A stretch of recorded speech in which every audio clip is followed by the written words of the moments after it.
Oh, greetings, everyone. I was muted. All right, sorry. I was rambling to myself for a while now, without realizing it. Okay, so let's get right to it. Basically, I'm going to be showing off the late game vampire rulers, because I think they're better. Rather than showing right from the start. I think it's interesting to just go ahead and show more late game stuff, mid game stuff, and yeah, show how this build is shaping up because they're a very curious addition. I'll just make another small warning and tell you that basically the the game has been crashing a little bit on me. Not the worst I've seen it during releases, because sometimes in other releases the crashes were a little more random, but here they were relatively consistent. Um, I've had it consistently crash on the Lost Souls, which are a new thing that shows up on the map. I've managed to trigger one, but any subsequent one kind of caused a crash. And I've also seen the odd crash when trying to reload saves a little too much. So this is a crash we might run into, as I just I don't intend on making a full continuous playthrough. I want to more or less show points in the campaign and show off certain things. I believe there's a few sieges which I think would be interesting to show off, but yeah, I think I'll start with the basic, kind of show the overall health of the campaign. As you can see, quite a few turns in. I do like long campaigns for the sake of exploring everything and letting all the build play out. So I do everything to keep, certain victory conditions which might cause an early victory to trigger. So yeah, let's just get into the game. This was okay. This was after a battle, but did I have? I thought this was one where I had another battle lined up, but I could be wrong. Anyway, let me instead just mostly show you the idea with the culture, as far as the campaign goes. So, Sunless Terrain has a few things which blend well with it. Mostly, it works with snowy terrain, which, unless you have Arctic adaptation, that's going to be a little bad for a culture trying to invade. Not the biggest issue because it's a fairly common terrain type, but yeah, it's good to spread it. And for instance, all your units do have your ratio units have the Frostling transformation, so they get Arctic Walk and they get a morale bonuses. It's a small bonus, but the fact is I wanted it to stack, and we are playing with a few frost spells and all that, so I think it works out. So Sunless and Snowy work together, as do Fey Mists. So the goal was to try and make it maybe not the most um, defensible, but at least combine a few defensible things in order to have a fairly strong home territory, because you already have a morale bonus for your troop with the snowy terrain thanks to frosting transformation. Then you have the misty stuff from famous to kind of make your units harder to hit, give them a little more protection in the home territory, and of course sunless, as we can see here, does cause quite a bit of instability for neighboring cities. It reduces the hit point regeneration. It isn't as bad as Gloom. I think Gloom still hits harder, but it still helps and it reduces their recovery. So even if your capital is quite far away, you can kind of whittle them down a little bit as they go into your territory. That was more or less the idea, and yeah, the other thing you may notice is a few of the mountains are sunless, some aren't. I was testing out to see if the structure that you have in the cities, which is the desecration chamber. Let me just, yes, there you go, desecration chambers. Every turn, one province within or adjacent to the domain alters to sunless terrain.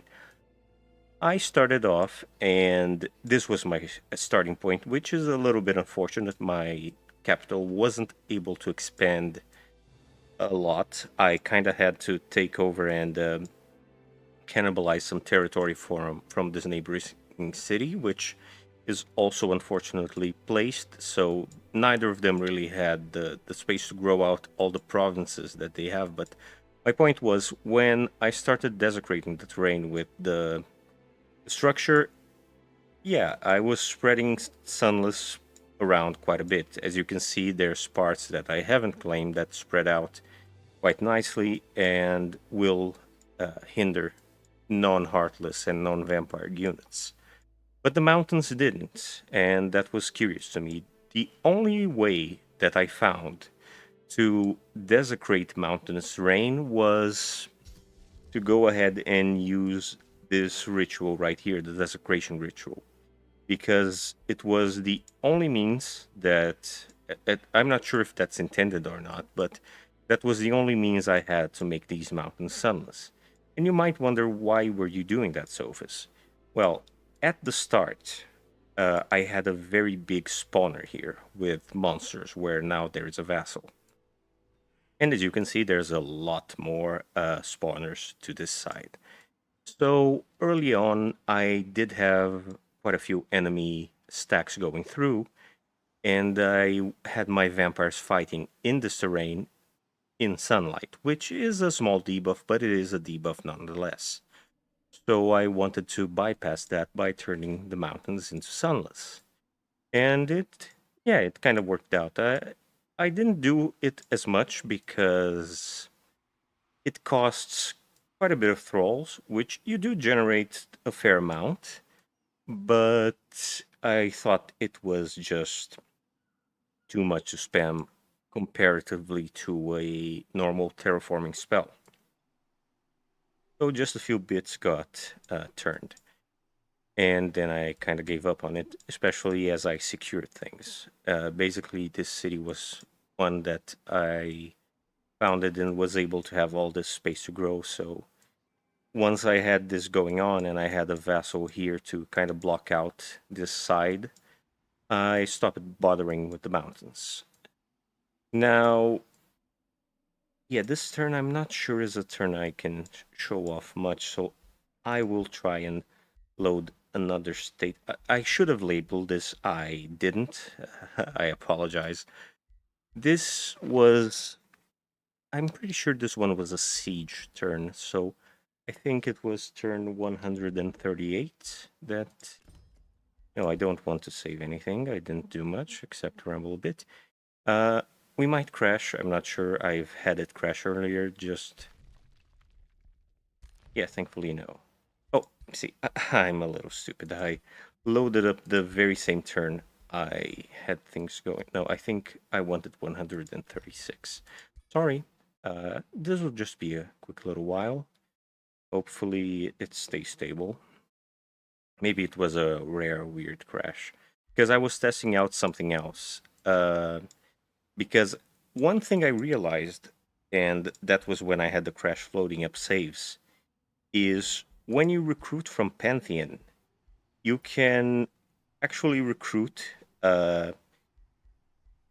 Basically, if you recruit a Pantheon ruler, and that Pantheon ruler is a champion, they will get turned into vampires like a regular hero. But if you have a Wizard King and the Dragon and the Giant, they won't be. I was just kind of testing it out, reloading the turn and just fighting it out just for the sake of seeing which ones would get turned into vampires. And yeah, as far as I'm aware, just the champions will get turned. I'll yeah, I'll show it off. See? Champion ruler and became a vampire. That will not happen with any other vampire. any other ruler type, but yeah, your mortals will get that going. The only downside is they lose their unique thing, which for champion rulers means that ability they have to kind of give units an extra turn, which to me lowers a little bit the use of champions, but it can be nice to kind of combine with a vampire if you prefer things that way. I'm not sure. I mean, the vampire tree is quite interesting. It has a lot of good stuff going on, but yeah, the point is you lose something to get this. With a generic champion like hero, you don't lose anything, but with a champion ruler, you do miss out on the ability to refresh other units' action points, which is the big selling point of champion and why I enjoy them so much.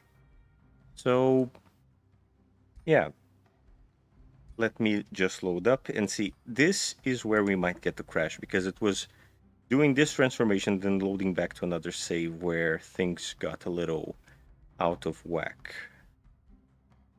Yeah, and actually, I think it was on the end of this turn that uh, things got.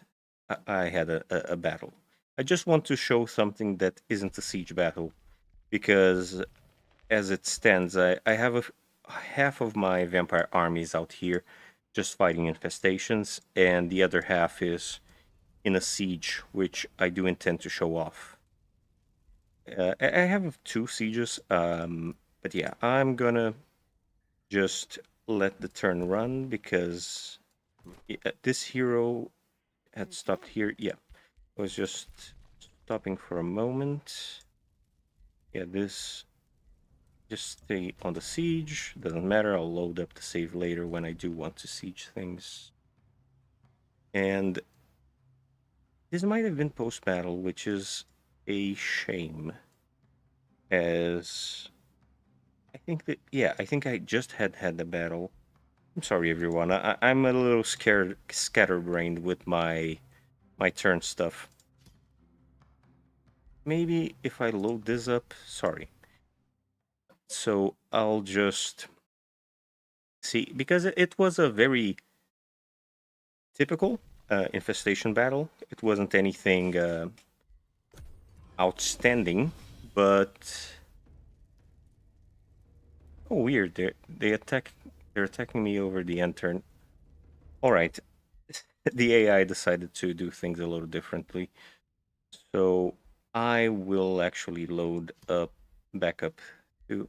No, I'll show you a siege. I'll show you a siege. This one is pretty tricky.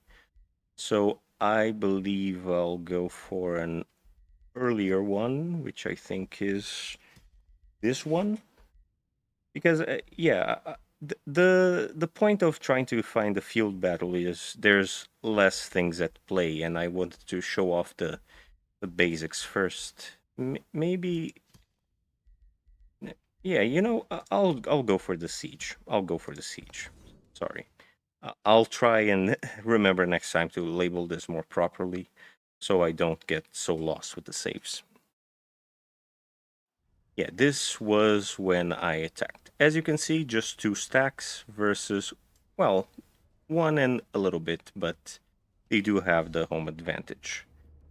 I don't have Blood Exarchs and other big ticket monsters at this point in this battle, but what I do have is a Painbringer, and I'm just gonna show off in general how effective vampires are and just show the pretty crazy thing, which is how much the whole blood parasite thing kind of cascades, which I think is the standout thing for this particular build, because the blood parasite does create a very strong effect of just compounding on the battle momentum, and combined with torment and all the morale lowering, which this build does have, the enemy gets overwhelmed once you hit critical mass and then they start mass routing. I'll also note that this was a very annoying enemy to siege because of all his cities having these bolt repeater towers. Very, very annoying and kind of delay stuff and cause me to have to prioritize them just a little bit. So yeah, I'll start with a big spell because this faction is very spell oriented. We're playing mystics after all. So this is a good way to just initiate and, give some damage to 3 units and give blood parasite to them and heal us up. Nothing too outlandish. I'll also begin. One thing I've been using a lot is Ice Coughing, which I got through the campaign. This isn't on the tome setup, but Agonize is also a very good thing to use now. The point being that I do want to, destroy one of their towers early, so I'll just hit it with the Agonize, and they all take morale damage, and I'm one tower down because this will keep being very annoying. So the earliest I can reduce the amount of ballista towers they have, the better. Now, I don't remember how I fought this originally, but I will try my best. This was a few turns earlier than, yeah. Okay, I've been using, as you can see, this is a warlock. I've been using warlocks quite a bit thanks to the resurgence thing, because they can make, your more important units have that ability. And although you have a lot of throwaway stuff to put in front of your more important units, I much prefer that you have a safety net for them just in case things go awry. Now, one thing I can do is also, this is to show off just how effective the vampires are at disruption, because I'll actually have, to place myself in a little more vulnerable position, but this will be worthwhile. As you can see, I can just use Siphon Blood, which does damage them, but most importantly, dominates them. Archers are a little... They are an option, of unit to dominate, but it's also nicer to dominate melee ones, just so that you can go ahead and make them, all the melee units will kind of focus down on them and try to kill them. But the archers are also good to kind of keep low the amount of fire that will be raining up on you. And the earliest you get rid of them, the better, at least in my experience. So it's a matter of, tactical choice. I'm just seeing with the snow spirits where 59% chance isn't a lot, but if it works, it's great. And it worked. See? Streamer luck.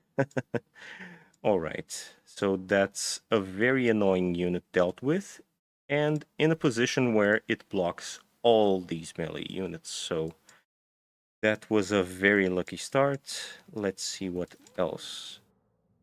I also have, alongside the mix of warlocks, elementalists. In fact, our ruler is an elementalist because high damage evocations, I think, work well with vampires.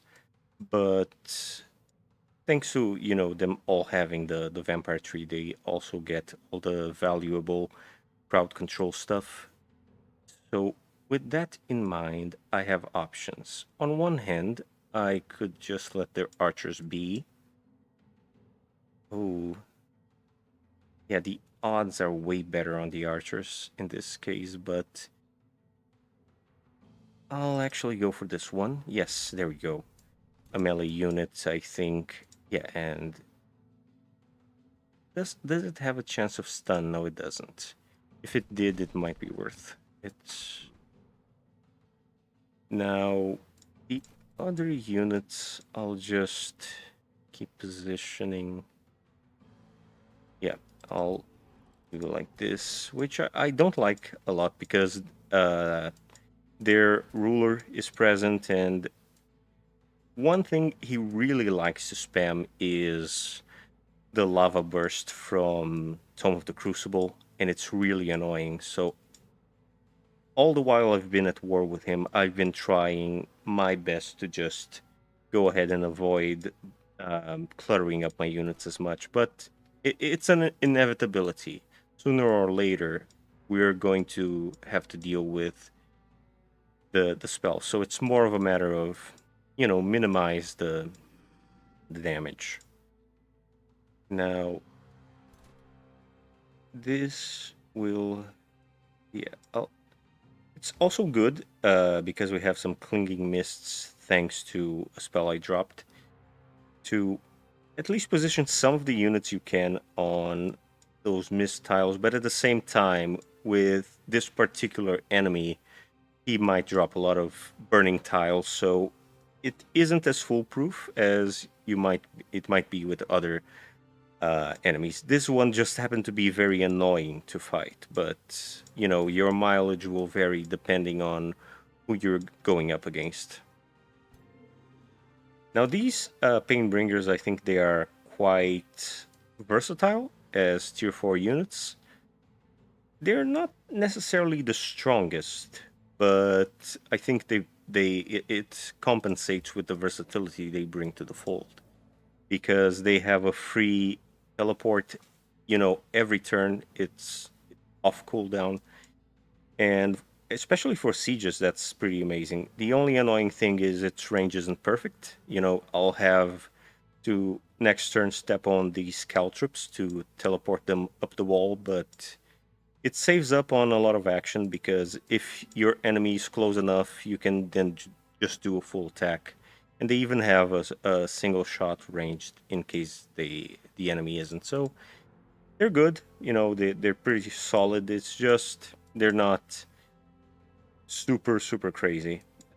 I enjoy them. I think they benefit a lot from the minor transformations and all that. So I guess I can complain because they are more customizable than most mythics.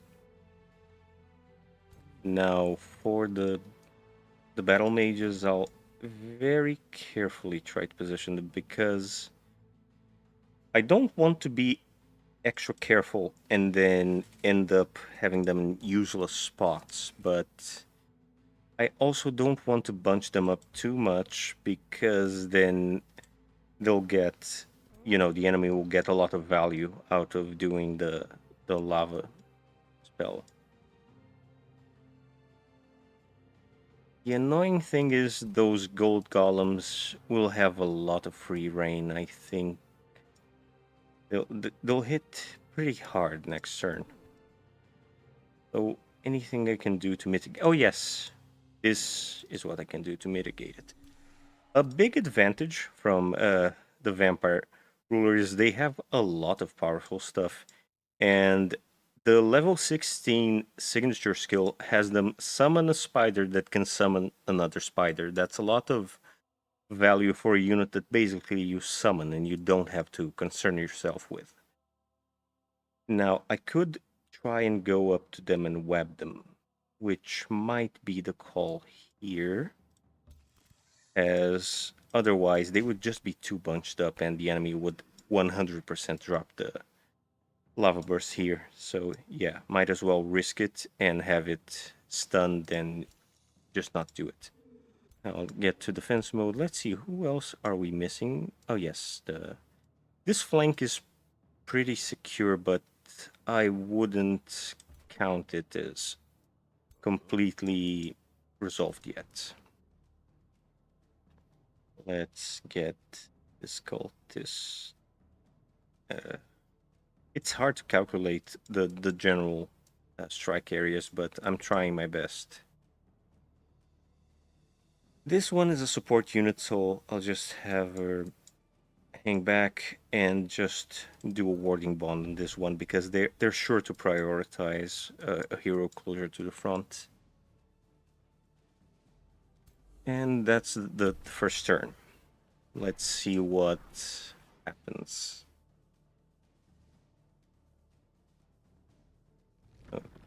Okay. Yeah, see? Told you, very predictable. Drop the big burning spell on right there. Which is good. This means this flank will take a lot less damage. at least for now. And okay, just hit one unit. Now let's see what the golem does.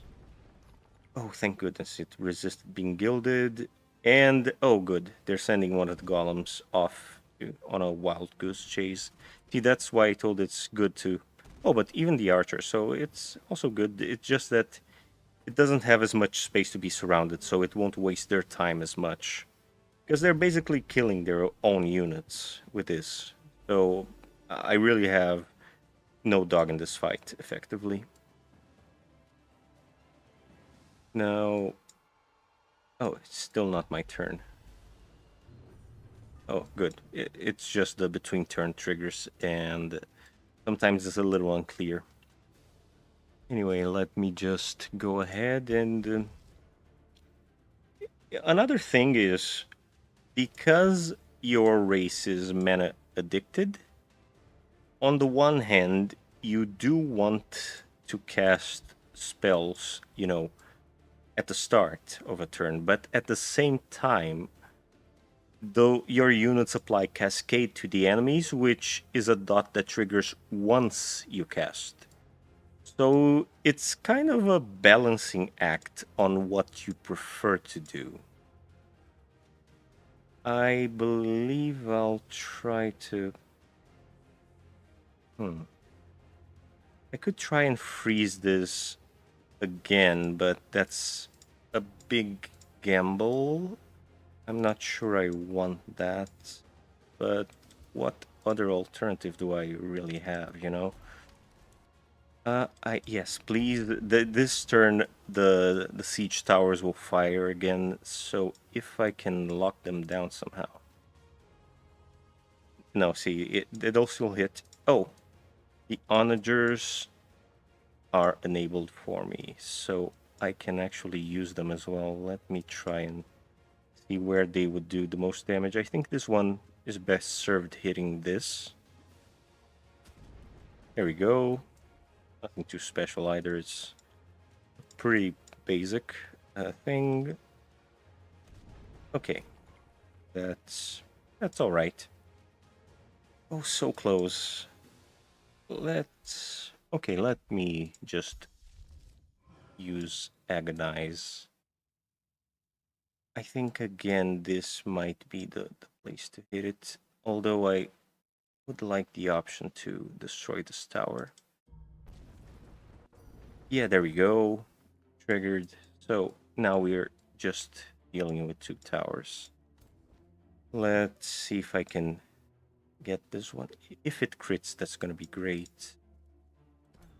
I'm gonna leave this for a little while later because I might have a way to make it deal the damage it needs to. The spell weaver is best served when it can use this and chain up a bunch of enemies, but there's no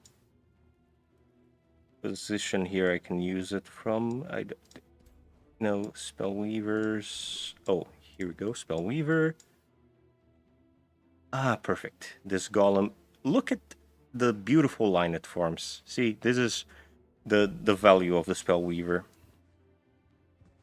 And hits everyone with dissonance. This is why it's also generally good to fire off the spell after this. But next turn, they'll still have this debuff, so let's see. No, the odds are still low, but let's gamble. And we won again. I'll tell you, I didn't have that sort of luck before.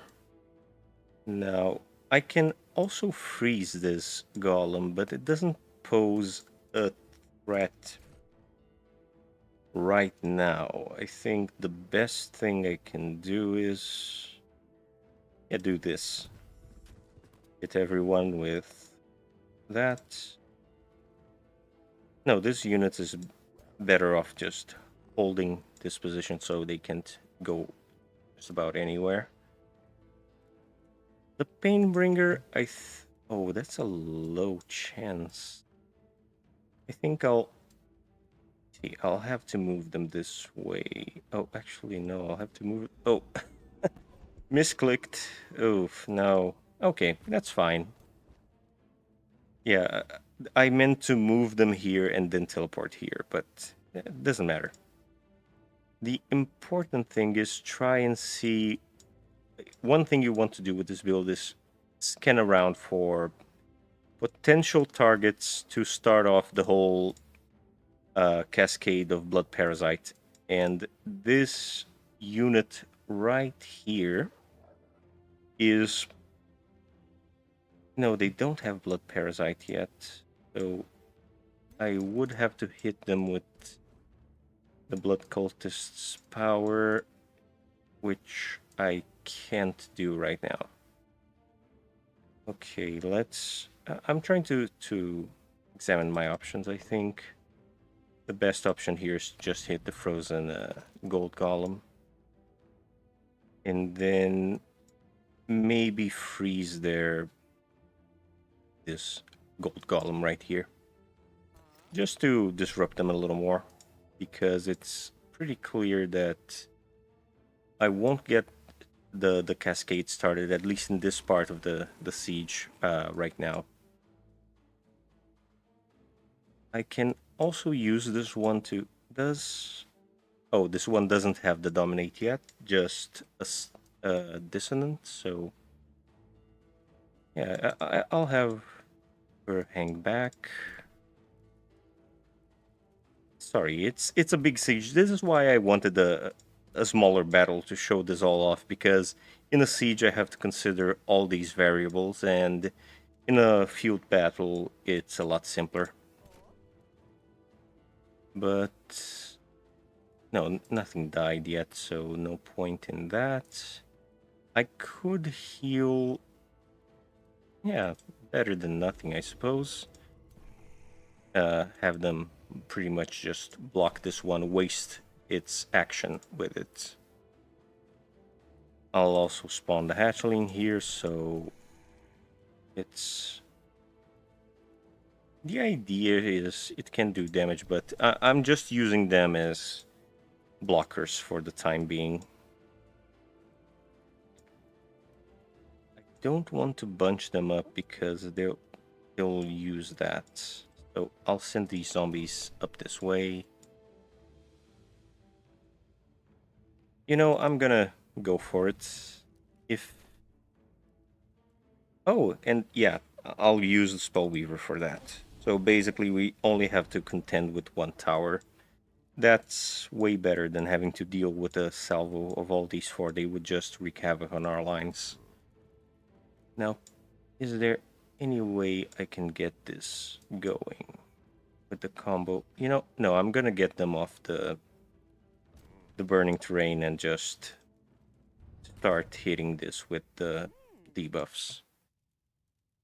Yeah, the thing is, it's a little early on, and I don't think I quite got the blood parasite stuff going. But I think I can with our vampire ruler. It will just be a little bit of setup, because I also need someone adjacent, as to really get this combo off. I have to first use this blood empowerment that gives her a boost. Now I'll use Drain Familiar, which heals her up, gives a buff to the target, and also gives a buff to herself. And then I'll use Blood Blight, which leaves me with one action. And oh, see, I can apply this to... So I will start the cascade, actually. See, as I told you, it can happen. You'll see what happens. I'm hitting everyone Blood Blight, and we got our first Blood Maggot. They'll devour the Scorps, and they'll get a free attack off on this. And this will just be the start of the cascade, and it's pretty useful because there's even a chance they'll waste all their turns because this is blocked off, and there's a unit here. They'll have to waste a lot of their time to just try and kill this off. And we still have, you know, actions. I can polymorph someone or even try to dominate, which in this case would be this unit, which fine for me. I think It's yet another thing on the walls that we can just use to waste the enemy's time. As I said, the vampires have a lot of control with their particular set of skills. Now, I'll move her back because I think this is too bunched up. I'm gonna have her maybe here because she doesn't have any. She the value she gives with this attack isn't that high, so I'll actually have her a little further back, just to not give an easy target to our enemy. The halberdier just goes into defense mode. Oh, we got actually another maggot, which was from the tower, believe it or not. That's the weird thing. I'm not sure if it's intended or not, but if the tower gets blood parasite or other mechanical things get blood parasite, they still spawn blood maggots. So from this destroyed tower, we got a blood maggot. And that's... Oh, wait, no. I still have this one. So nobody really needs some healing. So for the time being, I think I'll just have her take a step forward and stay here. Again, I'm being extra careful because of how the enemy keeps dropping spells on us. And okay, this one died, but we still have the maggot, so see what happens. Yeah, see, now he used the 2 hex spell. And he still has that artillery with the dreadnought, so a little annoying, but... Oh, spawning enemies. Okay, this wasn't so bad. I think we did a good job in getting rid of these towers to kind of minimize damage. I think everything is more or less... Oh, see, they're wasting the last tower just killing off a zombie, which doesn't really have a lot of impact. And the gold golem wasted its turn with chaff. That's the beauty of the strategy. None of our key units are in any, big danger. Yet, at least. The gold golems are a little bit of a concern, but once this cascade gets going, even they get overwhelmed. I can tell that much from experience. Let me just speed this up a little bit, just so... Yeah. See, they're wasting a lot of time on what is pretty much something that used to be their own unit. So that's really the beauty of this strategy. Now with everyone burning, that's a little annoying. This is one of the weaknesses of this build. It does not have a lot of responses to, debuffs being applied to them and healing. It's good at reviving stuff, but you kind of have to grin and bear through some stuff as you play. Now, let me just get this going, and I don't want them to be exposed to the golem without a general backup, but let's see what I can do. I'll leave their action for later, just leave it half finished. For now, I can... Oh, I can go very far with this one, but it wouldn't be adjacent to anyone, so I prefer when the blood parasite starts going with some adjacency. Let's just do this to get the ball rolling, and yeah. And it froze. Very nice. This column is very unfortunate. All the turns so far, it did effectively nothing but getting, damaged. So let's just warp them right here and block off these archers. And yeah, a pretty good trade-off. And besides, I'm not too worried about the snow spirits. They get very easily replaced. They're mostly here because our economy is a little flimsy as mystics. So I kind of have to fill in the ranks with a snow spirit. Um, yeah, I'll go for two shots at 70%, then one shot at 100. Hmm. Oh, this would be very good to get going. I think these dominated units can actually. No, they can't. I was hoping they could. But we do have their. Oh, no, we don't. We don't have their leader in the range of this one, which is a real shame because uh, our ruler is very good at single target damage and overall is a duelist, so deals good damage to heroes. But since the evocations are her highest damage power, I can't have her move. Well, I could trigger again what I did last turn, which is a very strong possibility, or I can try and drop. Oh no, but it won't hit as many targets. You know, I can do a little bit of a combo, so I think I'll go for it. Start with this because there's no reason not to, as I will be resetting our skill points and I can once more do the Blood Blight, which will spread quite nicely. I just have to make sure it cascades right. Yeah, cascade on this one, and yeah. Then I can. Oh, there you go. Dominate or really hurt this one. Ah, good, both. So that's the way our Vampire Ruler can be super, super useful. And see, we lost the unit, but since it was affected with blood parasites, we got a fresh new unit in its place, and it won't get, turned back to the enemy after a few turns.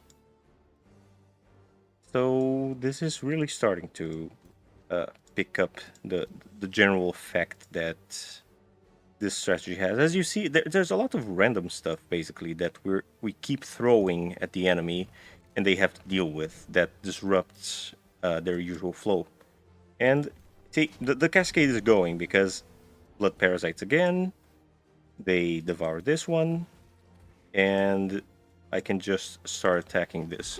I don't really, worry that they're getting gilded because realistically, this is a throwaway unit. That's the power of the vampires.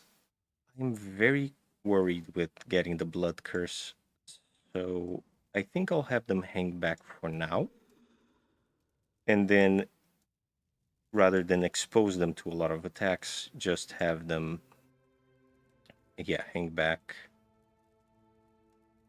I could also use a revive, but oh, it's a little out of range, so maybe not. It's a little annoying that there's all this stuff.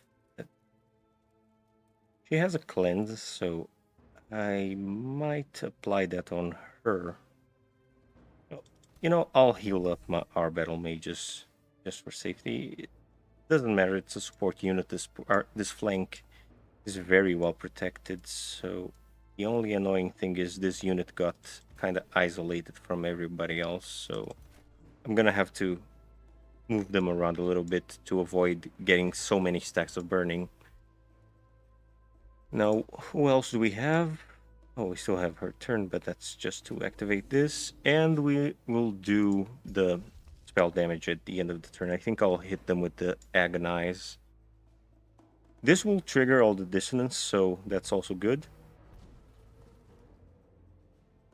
And, oh. I think it... Oh, we still had a unit. Weird. It didn't show up before. Let's have her come here and yeah, better that she heals up our more permanent unit and just try to hit it. Perfect. Now at the end of the turn, as you can see, it's already hitting a certain momentum where I'm starting to overwhelm the enemy, and it's starting to happen pretty early. So that's actually, pretty good. Still have, some plays they can do to really disrupt and risk us losing our units, but this is starting to pick up the pace.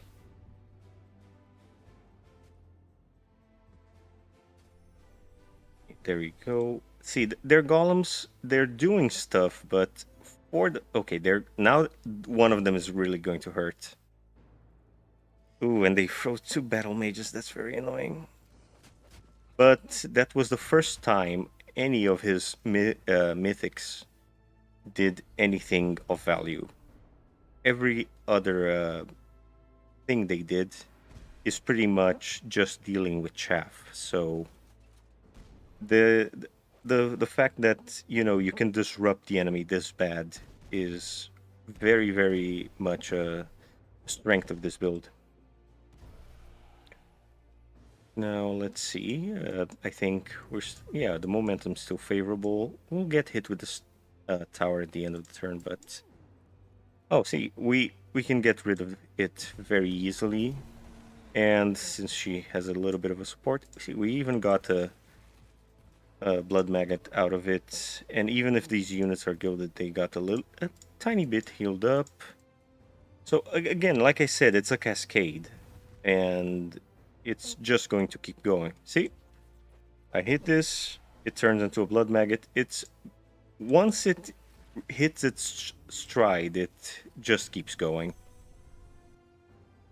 Now, oh, the ruler moved into position. Okay, now we can start doing some special stuff. Let me move her this way because I do need someone nearby to do this kind of combo. Look, I'll show it in stages just so you get it. 35 damage right now, but we're still not done with combining stuff. Inexorable cast to make that bypass some resistance. And now it's 49. And we're still not done. Drink Familiar to give more strengthened. And now we're at 51. And we can keep going by adding stuff like Unholy Champion for another 50% boost and a lot of dissonance triggering, which, as you can see, very good. And now we're dealing 58. So, yeah, and the guarantee frozen. So this is pretty good. I'm not sure if at this point in the save she had the hero slayer ambition fulfilled, because I feel it might have been I've had her hit harder, but this went from full health to half health and guaranteed stun, so still pretty good. I'm still trying to get a feel for which classes are the best for a vampire ruler. So, but I think Elementalist was a good first call. And see, again, blood maggots. Now they're down. Out of the 4 gold golems they had, 2 are down, and they only really had 1 good turn worth of action. Here we might lose our Frost Elemental, but that's alright, because we keep getting blood maggots. As you can see, we've got about, what, 3-4 just this turn? And it will keep going. And as you can see, the morale is starting to take effect, the morale hit. And it will just get worse and worse for the enemy as things go on. No, I can't deal a blow like that.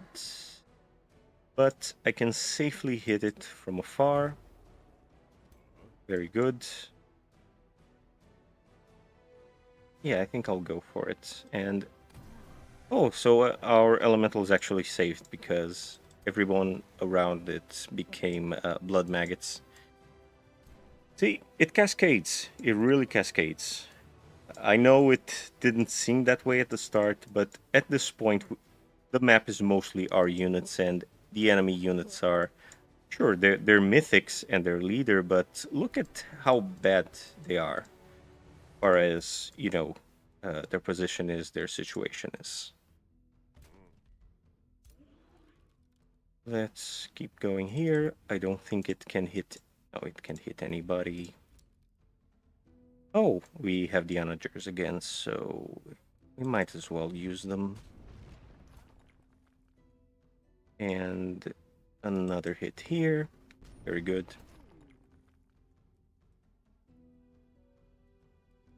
Cannot land a stun or anything, so I think I'll dispel some bad stuff on herself and just end the turn.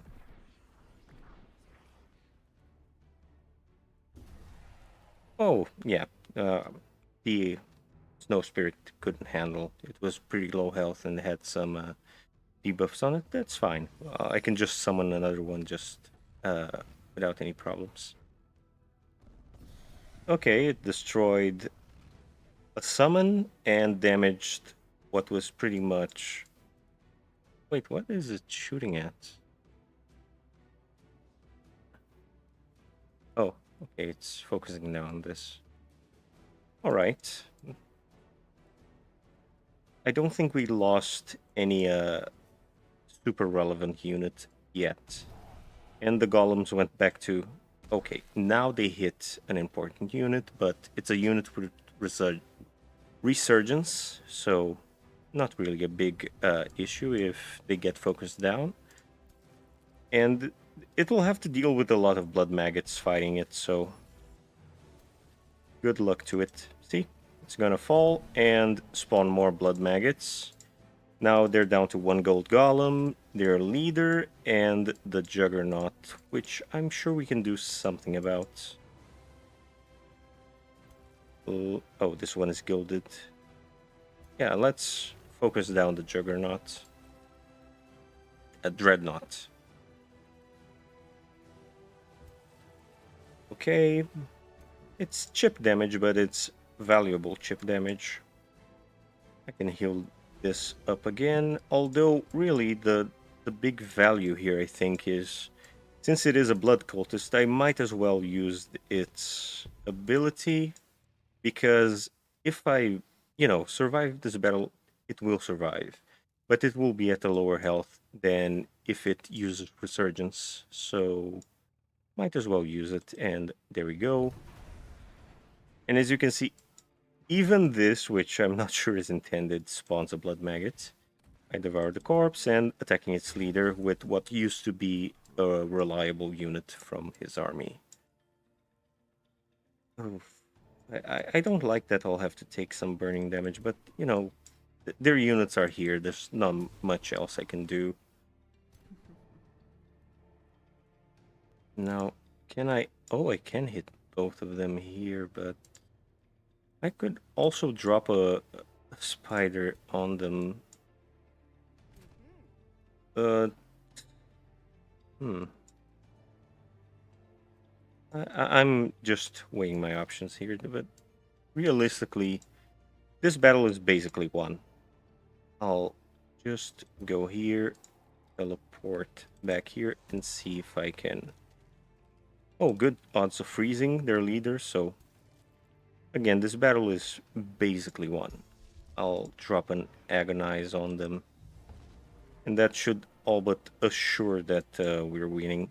The thing is, mythics usually don't rout, but if you take care of the mythics, usually everything else will rout once you get them, this far on the low morale. And now it's just their leader. And again, since he was surrounded, he gets now attacked by the blood maggots. I think my leader can do a killing blow. Let's see. Not quite, but anything else I can deal as damage will probably win us the battle. Okay, let's... Okay, grazing, not ideal. It might just die to, like, the chip damage at the end of the turn. It's just that it would be more expeditious if it... Oh, there we go. Oh, it's... Oh, steadfast, so yeah, it wouldn't die at the end of the turn anyway. The... Yeah, we'll lose the bullet cultist here, but we'll be fine. The ballista won't fire this turn. So, yeah, just get everyone... Okay. We lost blood cultist, but that's fine. And now we just have to wait for the steadfast to wear off. Let's end this with a leader attacking a leader. There we go, their leader's gone. And that was it. We lost one easily summonable unit going against a stronger opponent in a basically in a city where they had the advantage. And even then we came out on top. And as you can see, due to the setup of the race, they recover really well, even this deep into like enemy territory, which is very good. So the momentum in this faction, far as war is concerned, is pretty solid. And see, just to sort of show off my point, since we are mystics, we have a ton of casting points, and there we go. It's almost as if we didn't lose a unit. And yes, it was a unit with more ranks and all that, but not really important. The point was just, showing off the capabilities of the faction, because I think that was pretty interesting way to show off how the cascading works. Now, rather than... Okay, no, she did have the... I'll just check one thing. Rather than go for and show the other sieges, this took quite a while, I'll try and show off some field battles if I can. Now, the ruler, the way I've set her up is because of Elementalist and everything else. What inspired me to try for Elementalist is the first signature skill from Vampire, Hemomancer, because it just flat out adds plus 50% damage to your attack, which I thought was very good considering that, well, first off, you have a lot of magic attacks in the Vampire tree, and Elementalist buffs magic attacks. Also the fact that the single target evocation is pretty strong, and then you have stuff like this to add extra damage to this, and evocations get another blanket plus 50%. So the idea was to keep stacking things, because then you have Drain Familiar, which gives Strengthened. Strengthened adds more percentile damage. So the attempt was to stack as many of these buffs as possible, as well as make a leader that was a duelist, because then they have, again, 50% more damage versus heroes.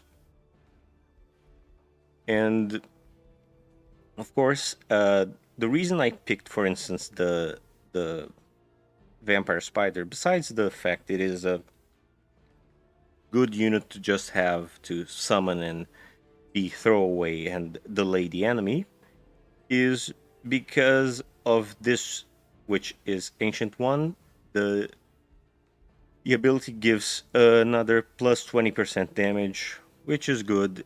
And you also have, for instance, Night Lord, which, so long as you are sunless, underground, or in gloom, you have another plus 20% damage. So, as you can see, the idea was very, very much just keep stacking things so that you can have a lot of single target damage.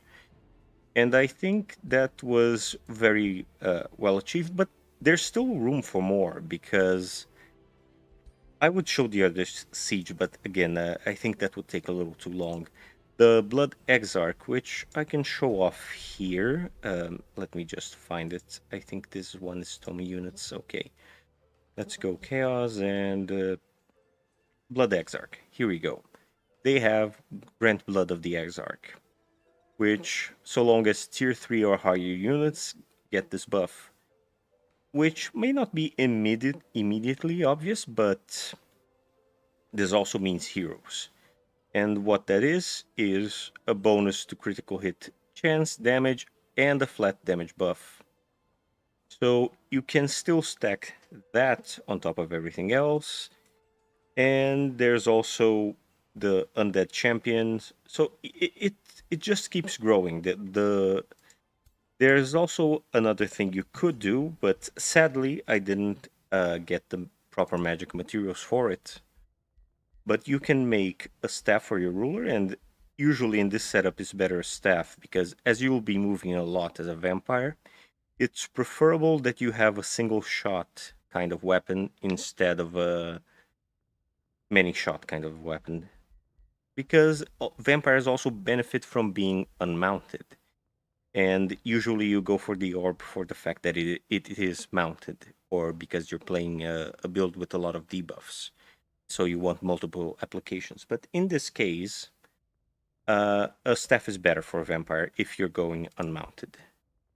The thing I wanted to show is here you also have a lot of Slayer specific weapons, but the interesting one is Hero Slayer because that would be yet another plus 40% damage against heroes. That would make quite a bit of difference in our attack with when I was trying to, snipe your ruler. And if I had that plus the Exarch plus everything else, I think I would have hit it even harder from full health down to very low health. And of course, the biggest limitation is the resistances and status resistance of the enemy. The only other the only ability that the vampire ruler has that can bypass that is siphon blood, or the bite, I suppose, if you get this, which lets you ignore the defensive resistance, and basically you have a true damage kind of attack. But comparatively to how much you can stack the evocation, as you can see, it's really half. And sure, it's true damage, so against a certain enemy, this will be more worthwhile. But against an enemy with less less defenses, this is more interesting. And you still get quite a lot as an.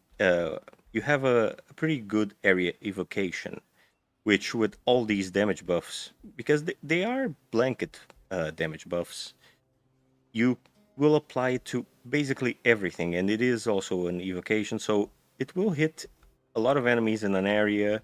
And if you use inexorable cast, they'll have less resistance to the effects. Since we're going frost, this means potentially freezing a lot of enemies in an area. So Spellblade might have, a more powerful Siphon Blood. At least that's my thought. I haven't tried them out yet. But it would have a lower ceiling than if you went with Elementalist and instead focused on trying to buff the evocations as much as you could. But that's, enough of me rambling about the heroes. The point is, vampires are very powerful, and the fact that every hero also gets access to this is very strong. First time we've ever seen a ruler do something of that effect. Giants kind of come close by the fact they altered the item forge and they give the runes, but I still think it's way more impressive to give your units a whole other tree. Now, let me try and load up a different save. Oh, I think no, I think this was post siege. I'll what I'll try and do is get you all a good a good picture of what a more common battle type will be for you with this setup instead of a siege, because again, sieges do have a lot going on. So I'll just go back to this and just play a little bit until I hit an infestation. Hopefully this enemy does not um, attack over the end turn as we had that happen. So we'll see. Yeah. Okay, let's just have this all sieging. And yeah, this was me just jerking around an infestation, because one thing I noticed, and this is a little bit of an exploit if you play in maps with a lot of infestations, they tend to chase your scouts, and if you have a scout that runs around a lot, you can kind of delay an infestation bothering you. And I'm just leading it on a very wild goose chase for a while. I think it started to follow my scout way back here, and I've just been moving it further and further, and just touring around the map just so I don't have to deal with this. Mostly for a joke, because really I can deal with it, but it's just a little funny to see how far I can take it. Yeah, there's bounties, no, not really important. And oh yes, the mana generation on this empire is pretty crazy, and I haven't even set up all the special province improvements I could with every city. So you will have in your experience, I believe, very so much mana generation that realistically you should use, for the most part, all the enchantments you can, and summon a lot of magic origin units, or even capture them, because with vampires it's a fairly simple thing, because gold will be much harder to come by, at least in my experience.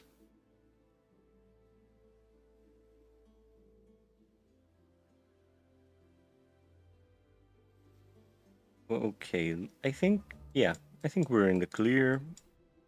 I'll I'll just have this. Sure, why? I think this one is a little scarier than this one. Can I get everyone here just for a big show-off field battle? Yeah. Simple field battle, I think, will be a good... Well, they're scared, but sorry, I'm playing evil, and I really want to just show things off. So here we go.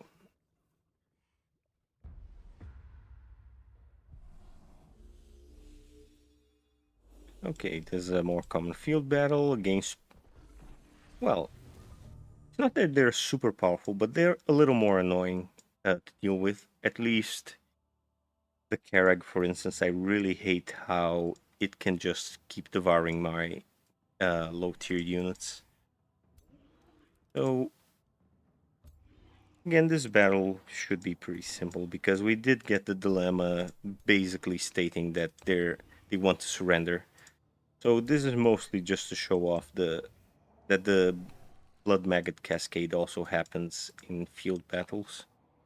It's a shame I didn't really save the other field battle, because it was just one stack versus one stack, and it was a lot clearer as a sign of how strong this build is.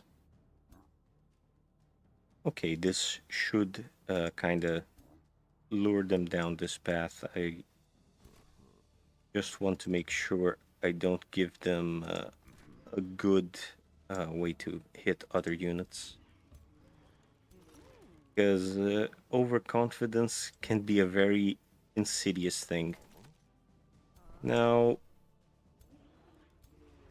yeah, have everyone...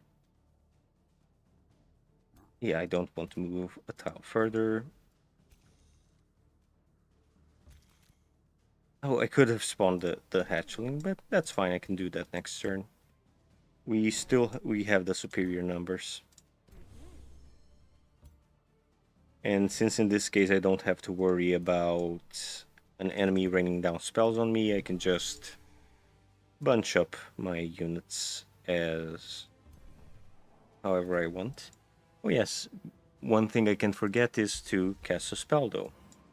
And since we have, stuff overcharged, we can actually go for two right at the start. So it's good to start with Blood Parasite and just drop something like Agonize here. I think, yeah, this one might be best. Now we just wait.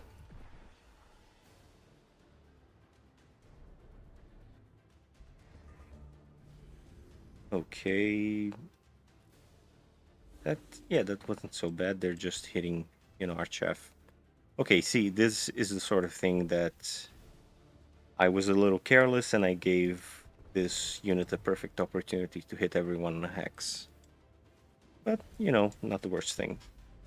Just a little carelessness on my end.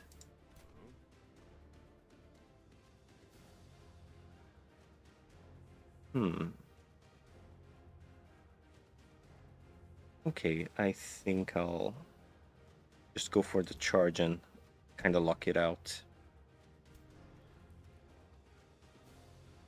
I could freeze. Oh, yes, I can guarantee freeze this one, so please. Are they bunched up? Yes, so hit them with that. Oh, I could have used the Blood Pact, but yeah, that's fine. Stunned. Oh, this one has a higher stun chance, so let's go for it. There we go, stunned. These are chaff units, so it's fine to attack it. It won't retaliate. And since I have a lot of frost elementals, I can just keep rolling the dice and see if I can freeze this thing. Oof, still didn't. Okay, that's fine. I'll just go ahead and keep. Okay, not with this one. Oh, I can hit it again.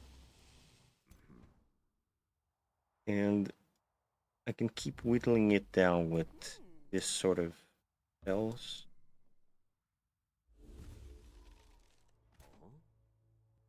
Alright, I can't get in range yet. That's fine.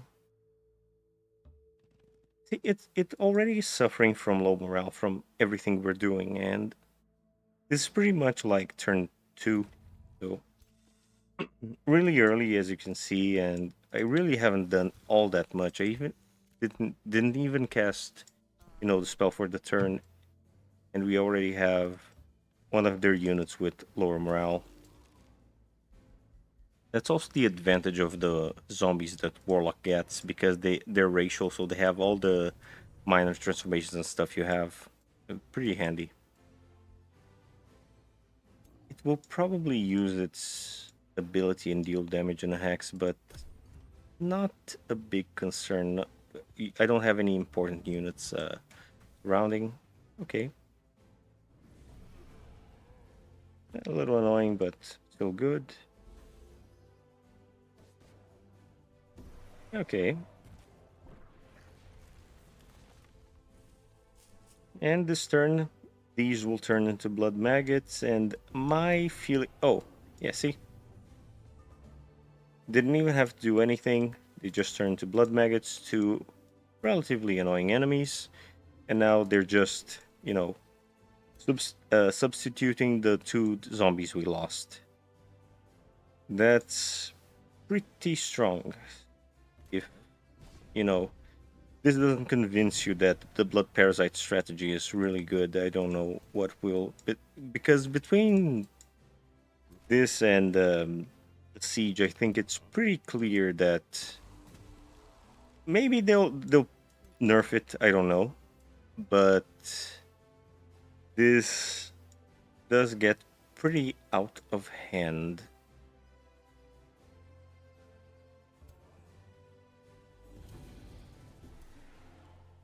Oh, and see, I just kind of played around with this, but apparently, if it has blood parasite and you use claim soul, which gives you back the unit as an undead, you still get the blood maggot, which is very interesting. I didn't know it could do that. Now, again, since these are mythics, they won't really be intimidated by en route. But now they're pretty much outnumbered and outpowered.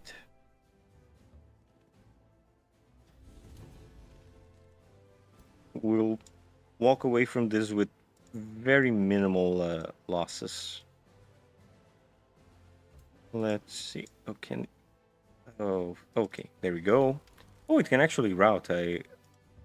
Let me correct myself. I just usually assume that tier 4s, can pretty much ignore morale, but I guess it isn't as all around as I thought.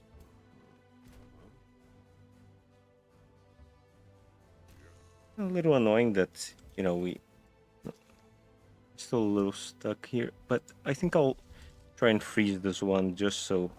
Yeah, there we go. Don't have to deal with it. Oh, and see, even before it could run, it turned into blood maggots. And see, uh, basically battle over. The enemy didn't do much, and most of the. See, now it's running. Battle dealt with. Which again wasn't a hard battle, but even with a smaller stack, this would keep cascading the same way it did in the siege. So, yeah, I mean, I'm not sure what much else I could show you all, but I have to say, vampires are pretty strong, and I think going mystics with them works. Maybe not the strongest gold economy, but in everything else, being able to spam out a lot of spells and just keep hitting the enemy again and again and again and get the blood parasite combo going.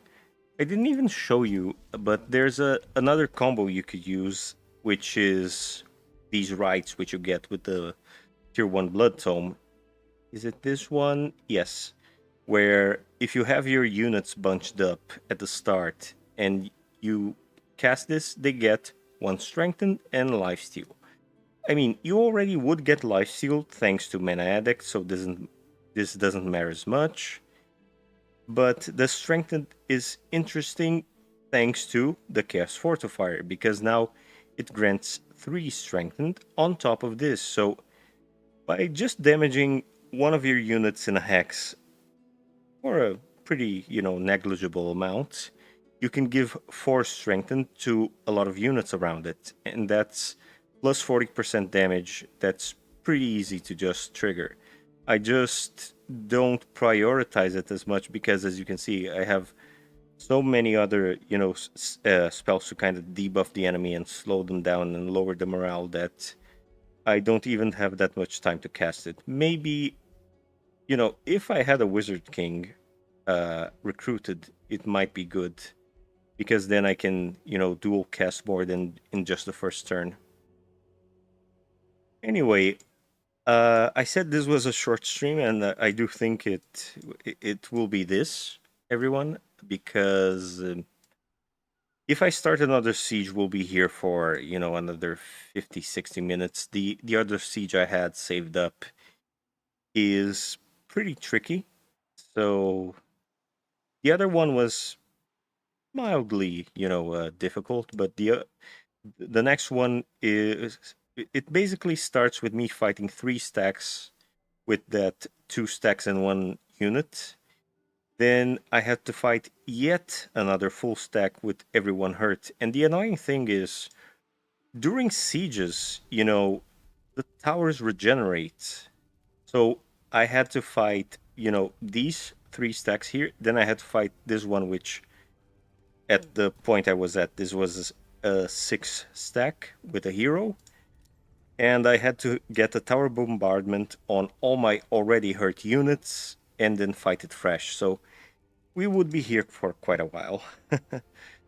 Just to showcase it. I think the other siege did enough. The big difference would be showing off the Blood Exarch, which I think is a very fun unit. This Blood Pool ability is a free use action that can really help you push some of the enemy backline into your front line. And this buff is very easy to come by if you can destroy, some enemies to trigger this faster. And then you can keep buffing all your higher tier units with this. So yeah, I think that's the stream. Probably most of you watching will be watching the VOD, so thank you for that. And yeah, just showcasing a build before I do the proper video on it. So have a nice